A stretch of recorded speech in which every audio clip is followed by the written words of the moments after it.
إن الحمد لله نحمده ونستعينه ونستغفره ونتوب إليه ونعوذ بالله من شرور أنفسنا وسيئات أعمالنا. من يهده الله فلا مضل له ومن يضلله فلا هادي له، وأشهد أن لا إله إلا الله وحده لا شريك له، وأشهد أن محمدا عبده ورسوله صلى الله عليه وعلى آله وأصحابه ومن تمسك بسنته إلى يوم الدين.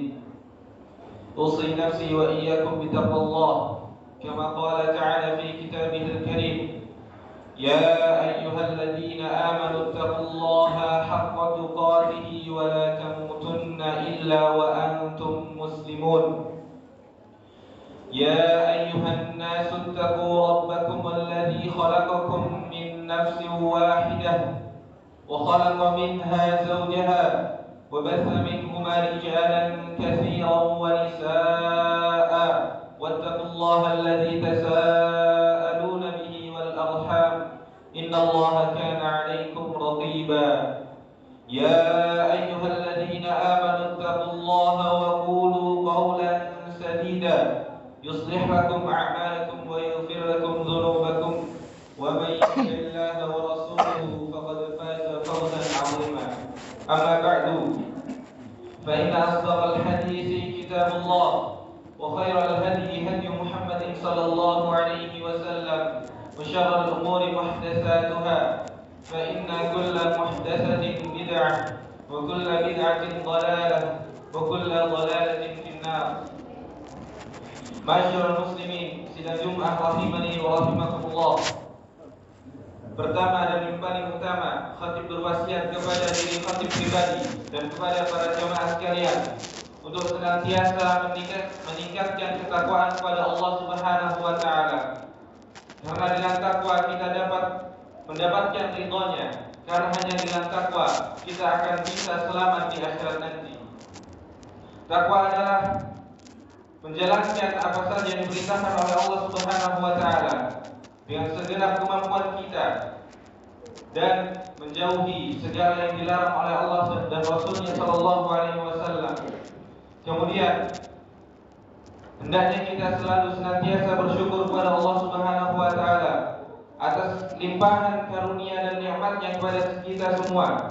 Dan di antara nikmat Allah adalah dikumpulkannya kita pada siang hari ini di salah satu masjid yang mulia dari masjid-masjid Allah Subhanahu wa taala. Kemudian tak lupa salawat dan salam semoga senantiasa tercurahkan kepada Nabi kita Muhammad sallallahu alaihi wasallam, kepada para keluarganya, kepada para sahabatnya, dan kepada orang-orang yang mengikutinya hingga akhir zaman kelak. Kemudian Ma'asyiral muslimin, sidang Jumat rahimani wa rahimakumullah.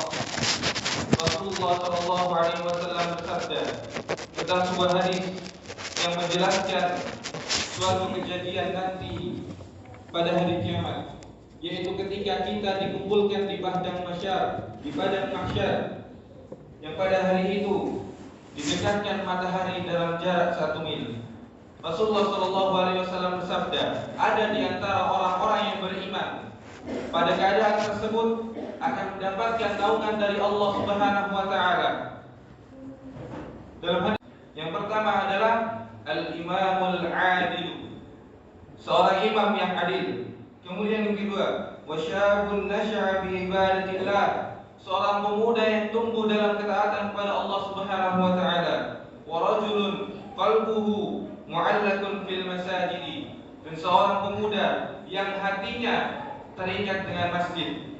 Kemudian warajulani tahabba fillah ijtama'a alaihi wa tafarraqa alaihi, dan dua orang pemuda, dua orang laki-laki yang saling mencintai karena Allah. Keduanya tidak bertemu kecuali karena Allah dan tidak pula berpisah kecuali karena Allah. Kemudian warajulun da'athu imra'atun, dan seorang pemuda juga, seorang laki-laki yang diajak berzina oleh seorang perempuan, zatu mansibin wa jamalin, yang perempuan tersebut tersebut mempunyai kecantikan dan mempunyai kedudukan. Kemudian pemuda tersebut berkata, "Inni akhafullah," sesungguhnya aku takut kepada Allah Subhanahu wa taala. Kemudian warajulun tasaddaqa bi shadaqatin, dan seseorang yang bersedekah dengan suatu sedekah, fa akhfaha hatta la ta'lama shimaluhu ma tunfiqu yaminuhu, dia menyembunyikannya sampai tangan kirinya tidak tahu apa yang diinfakkan oleh tangan kanannya. Kemudian warajulun zakarallahu khalian fa fadat 'ainahu, kemudian seseorang yang mengingat Allah dalam keadaan sendiri atau dalam keadaan sepi, kemudian menetes air matanya, bisa menjadi salah satu di antara golongan yang disebutkan. Yang pertama tadi adalah imam yang adil. Dan kita dapati pada saat ini banyak sekali pemimpin yang kurang adil terhadap bawahannya, pemimpin yang kurang adil terhadap orang-orang yang di bawah kepemimpinannya. Karena memang keadilan itu sangatlah berat, keadilan itu sangatlah susah untuk direalisasikan. Memang mudah untuk diucapkan, tapi kenyataannya sangat susah sekali untuk direalisasikan. Apa itu adil? Adil adalah memberikan setiap yang memiliki haknya. Dan adil adalah lawan kata zalim. Zalim adalah menahan suatu hak seseorang yang berhak atasnya, atau memberikan hak-haknya kepada sang pemilik hak. Itu adalah keadilan. Dan Allah menjanjikan siapa yang bisa melakukan keadilan dengan mendapatkan naungannya pada hari kiamat. Dan itu adalah fadilah yang sangat besar. Bagaimana tidak, pada hari itu kita sedang menunggu peradilan dari Allah Subhanahu wa taala, yang matahari didekatkan sejarak 1 mil. Bayangkan kita hari ini, matahari yang jaraknya beribu-ribu mil dari bumi, kita masih merasakan panasnya yang sangat menyengat, apalagi pada siang hari. Bayangkan pada hari itu 1 mil matahari. Kemudian golongan yang kedua adalah pemuda yang tumbuh di dalam ibadah kepada Allah Subhanahu wa taala. Kenapa disebut pemuda? Karena kebanyakan pemuda nafsunya masih menggebu-gebu. Dia banyak menggunakan waktunya untuk kelalaian, banyak terseret oleh kemaksiatan. Dan di situ apabila seorang pemuda dia tumbuh dalam peribadahan kepada Allah, dalam ketaatan kepada Allah, maka dia termasuk golongan yang akan mendapatkan naungan pada hari kiamat. Kemudian golongan yang ketiga adalah orang yang hatinya selalu terikat dengan masjid. Yang dimaksud di sini adalah laki-laki, karena wanita lebih layak tempatnya di rumah. Sampai pun sholat tiba waktu, wanita lebih utama mengerjakannya di rumah dan pahalanya lebih besar. Sedangkan laki-laki tempat sholatnya itu di masjid. Kenapa begitu? Karena untuk menjaga kehormatan wanita, wanita lebih utama sholat di rumah. Karena apabila di masjid kurang terjaga, jadi lebih terjaga di rumah. Adapun laki-laki diutamakan, dianjurkan untuk sholat di masjid. Kemudian orang yang selalu mengingat waktu sholat, atau orang yang selalu teringat dengan masjid, sehingga ketika dia dalam kesibukan apapun, ketika mendengar panggilan azan, suara seruan untuk beribadah kepada Allah, hatinya langsung tergerak, meninggalkan kesibukannya untuk melakukan peribadahan kepada Allah.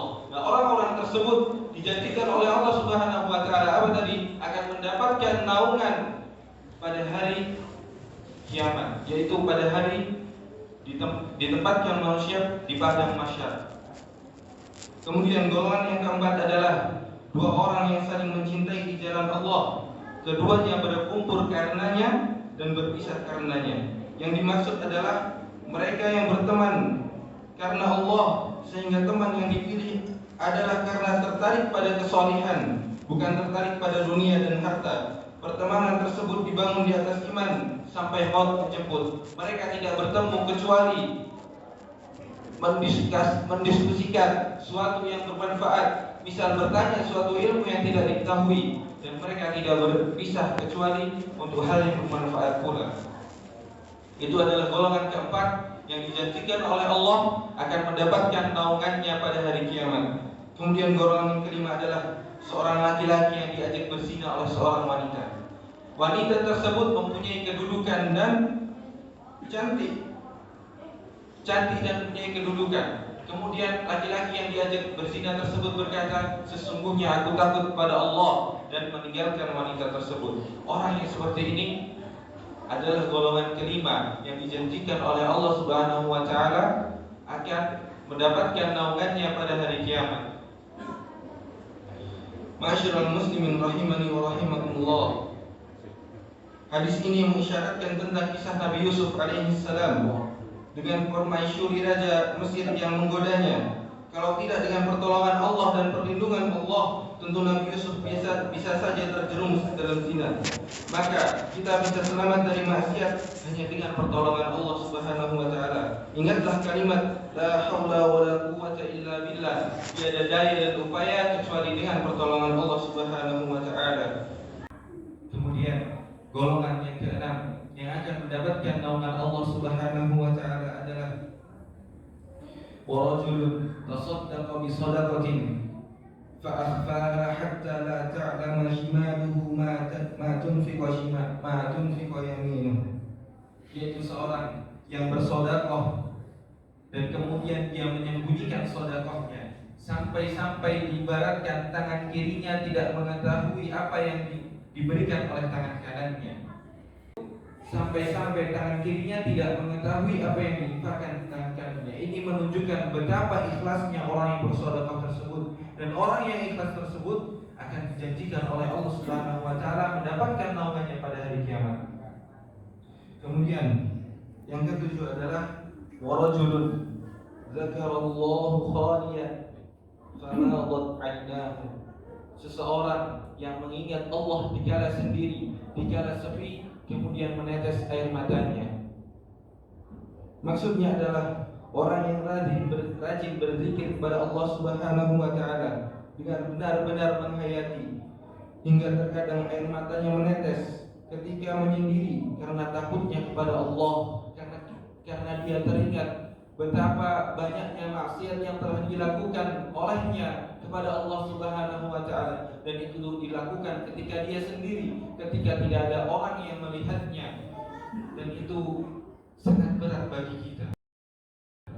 Terkadang kita ketika sendiri malah melakukan maksiat kepada Allah Subhanahu wa taala. Terkadang kita tatkala sendiri mungkin melakukan hal-hal yang kurang bermanfaat. Ada seseorang yang ketika sendirinya berzikir kepada Allah Subhanahu wa taala sampai menetes air matanya karena dia sangat menghayati, mengingat dosa-dosanya, mengingat kekurangannya, mengingat penghambaan dirinya kepada Allah Subhanahu wa taala sangatlah kurang. Kemudian dia menangis, memohon kepada Allah, berdoa supaya Allah membantunya, supaya Allah memberikan taufik kepadanya, supaya dia bisa memperbaiki dirinya.